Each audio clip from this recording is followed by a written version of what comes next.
Friends, तो आज मैं आपको गुनाहों का देवता कहानी का। बिसरिया ने प्रशंसा से मुग्ध होकर देखा, मगर फिर एक गर्व का भाव मुंह पर लाकर गंभीर हो गया। कपूर थोड़ी देर तक चुप रहा, फिर बोला, तो कुछ हम लोगों को ही सुनाइए ना। अभी तो मूड नहीं है, बिसरिया बोला। ठाकुर साहब बिसरिया को पिछले 5 सालों से जानते थे। वे अच्छी तरह जानते थे कि बिसरिया किस समय और कैसे कविता सुनाता है। अतः बोले, ऐसे नहीं कपूर, आज शाम को आओ, जरा गंगा जी चलें, कुछ बोटिंग करें, कुछ खाना पीना करें, तब कविता भी सुनना। कपूर को बोटिंग का बेहद शौक था। फौरन राजी हो गया और शाम का विस्तृत कार्यक्रम बन गया। इतने में एक कार उधर से लाइब्रेरी की ओर गुजरी। कपूर ने देखा और बोला, अच्छा ठाकुर साहब, मुझे तो इजाज़त दीजिए, अब चलूँ लाइब्रेरी में। वो लोग आ गए। आप कहाँ चल रहे हैं? मैं जरा जिम खाने की ओर जा रहा हूँ। अच्छा भाई, तो शाम की पक्की रही? बिल्कुल पक्की, कपूर बोला और चल दिया। लाइब्रेरी के पोर्टिको में कार रुकी थी और उसके अंदर ही डॉक्टर साहब की लड़की बैठी थी। क्यों सुधा, अंदर क्यों बैठी हो? तुम्हें ही ऐसे देख रही थी, चंदर। और वह उतर आई। दुबली पतली नाटी सी साधारण सी लड़की, बहुत सुंदर नहीं, केवल सुंदर, लेकिन बातचीत में बहुत दुलारी। चलो अंदर चलो, चंदन ने कहा। वह आगे बढ़ी, फिर ठिठक गई और बोली, चंदन, एक आदमी को 4 किताबें मिलती हैं। हाँ, क्यों? तो उसने बड़े भोलेपन से मुस्कुराते हुए कहा, तो तुम अपने नाम से मेंबर बन जाओ और 2 किताबें हमें दे दिया करना, बस ज़्यादा का क्या हम करेंगे। नहीं, चंदर हंसा, तुम्हारा तो दिमाग खराब है, खुद क्यों नहीं बनती मेंबर? नहीं, हमें शर्म लगती है, तुम बन जाओ मेंबर हमारी जगह पर। पगली कहीं की। चंदन ने उसका कंधा पकड़कर आगे ले चलते हुए कहा, वाह रे शर्म, अभी कल ब्याह होगा तो कहना हमारी जगह तुम बैठ जाओ। चंदर, कॉलेज में पहुंच गई लड़की, अभी शर्म नहीं छूटी इसकी, चल अंदर। और वह हिचकती ठिठकती झपती और मुड़ मुड़कर चंदर की ओर रूठी हुई निगाहों से देखती हुई अंदर चली गई।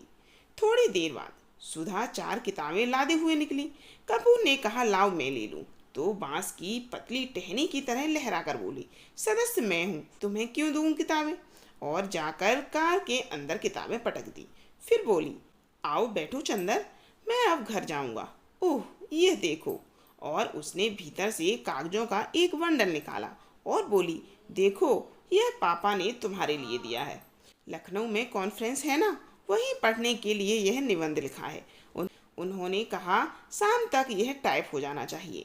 जहाँ संख्याएं हैं वहाँ खुद आपको बैठकर बोलना होगा, और पापा सुबह से ही कहीं गए हैं, समझे जनाब? उसने बिल्कुल अल्लड़ बच्चों की तरह गर्दन हिलाकर सूख स्वर में कहा। कपूर ने बंडल ले लिया और कुछ सोचता हुआ, लेकिन डॉक्टर साहब का हस्तलेख इतने पृष्ठ शाम तक कौन टाइप कर देगा?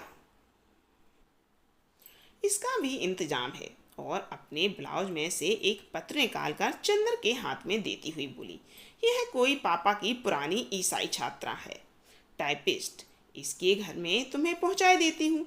मुखर्जी रोड पर रहती है, यह उसी के यहाँ टाइप करवा लेना और यह खत उसे दे देना।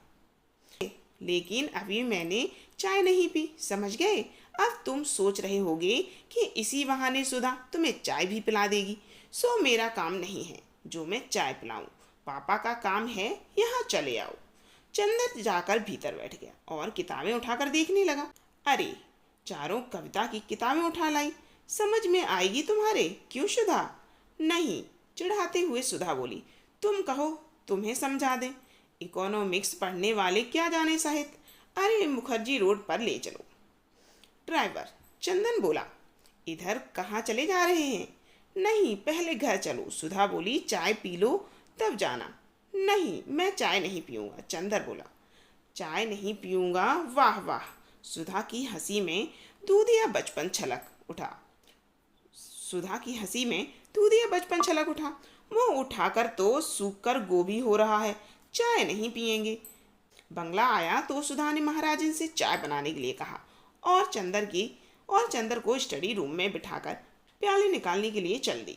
वैसे तो यह घर परिवार चंद्र कपूर का अपना हो चुका था जब से वह अपनी माँ से झगड़कर प्रयाग भाग आया था।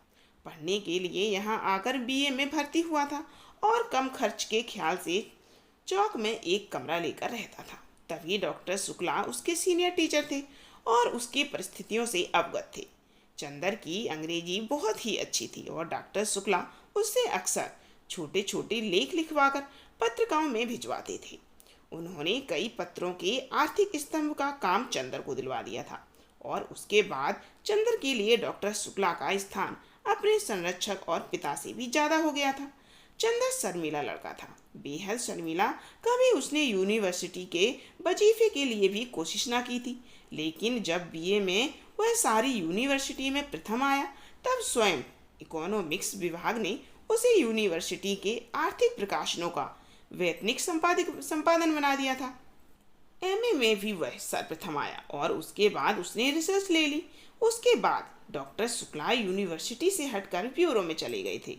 अगर सच पूछा जाए तो उसके सारे कैरियर का श्रेय डॉक्टर शुक्ला को था, जिन्होंने हमेशा उसकी हिम्मत बढ़ाई और उसको अपने लड़के से बढ़कर माना। अपनी सारी मदद के बावजूद डॉक्टर शुक्ला ने उससे इतना अपनापन बनाए रखा कि जैसे धीरे धीरे चंदर सारी गैरियत खो बैठा। वह उसे खुद नहीं मालूम। यह बंगला, इसके कमरे, इसके लॉन, इसकी किताबें, इसके निवासी, सभी कुछ जैसे उसके अपने थे और सभी का उससे जाने कितने जन्मों का संबंध था। और यह नन्ही दुबली पतली रंगीन चंद्रकिरण सी सुधा जब आज से वर्षों पहले यह 7वीं पास करके अपनी बुआ के पास से आई थी, तब से लेकर आज तक कैसे वह भी चंदर की अपनी होती गई थी, इसे चंदर खुद नहीं जानता था। जब वह आई थी तब वह बहुत शर्मीली थी और बहुत भोली थी। 8वीं में पढ़ने के बावजूद वह खाना खाते वक्त रोती थी तो अपनी कॉपी फाड़ डालती थी और जब तक डॉक्टर साहब उसे गोदी में बिठाकर नहीं मनाते थे वह स्कूल नहीं जाती थी। 3 बरस की अवस्था में ही उसकी माँ चल बसी थी और 10 साल तक वह अपनी बुआ के पास एक गांव में रह रही थी। अब 13 वर्ष की होने पर गांव वालों ने उसकी शादी पर जोर देना और शादी न होने पर गांव की औरतों ने हाथ नचाना और मुंह मटकाना शुरू कर दिया। तो डॉक्टर साहब ने उसे इलाहाबाद बुलाकर 8वीं में भर्ती करा दिया। जब वह आई थी तो आधी जंगली थी। तरकारी में घी कम होने पर महाराजिन पर चौका जूठा कर देती थी और रात में फूल तोड़कर न लाने पर अक्सर उस माली को दांत भी काट खाया था। चंदन से जरूर वह बेहद डरती थी, पर ना जाने क्यों चंदन भी उससे नहीं बोलता था। लेकिन जब 2 साल तक उसके ये उपद्रव जारी रहे और अक्सर डॉक्टर साहब गुस्से के मारे उसे न खिलाते थे और न उससे बोलते थे, तो वह रो रो कर और सिर पटक पटक कर अपनी जान आधी कर देती थी। तब अक्सर चंदर ने पिता और पुत्री का समझौता कराया था, अक्सर सुधा को डांटा था, समझाया था और सुधा घर भर में अल्लड़ पुरवाई और विद्रोही झोंके की तरह तोड़ फोड़ मचाती रहने वाली सुधा चंदर की आंख के इशारे पर सुबह की नसीम की तरह शांत हो जाती थी। कब और क्यों उसने चंदर के इशारों का यह मौन अनुशासन स्वीकार कर लिया था, यह उसे खुद मालूम नहीं था। और यह सभी कुछ इतने स्वाभाविक ढंग से इतना अपने आप होता गया कि दोनों में से कोई भी इस प्रक्रिया से वाकिफ नहीं था, कोई भी इसके प्रति जागरूक न था।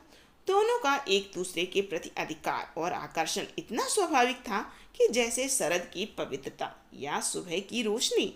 और मजा तो यह था कि चंदर की शक्ल देखकर छिप जाने वाली सुधा इतनी ढीठ हो गई थी कि उसका सारा विद्रोह, सारी झुलझुलाहट, मिजाज की सारी तेजी, सारा तीखापन और सारा लड़ाई झगड़ा सभी की तरफ से हटकर चंदर की ओर केंद्रित हो गया था। कहानी अच्छी लगी है तो आगे का भाग सुनने के लिए चैनल को जल्दी से सब्सक्राइब कर लें और वीडियो को लाइक करें। ये वीडियो बहुत ही इंटरेस्टिंग होने वाली है। कहानी सुनिएगा जरूर और अपने बच्चों को भी जरूर सुनाइएगा।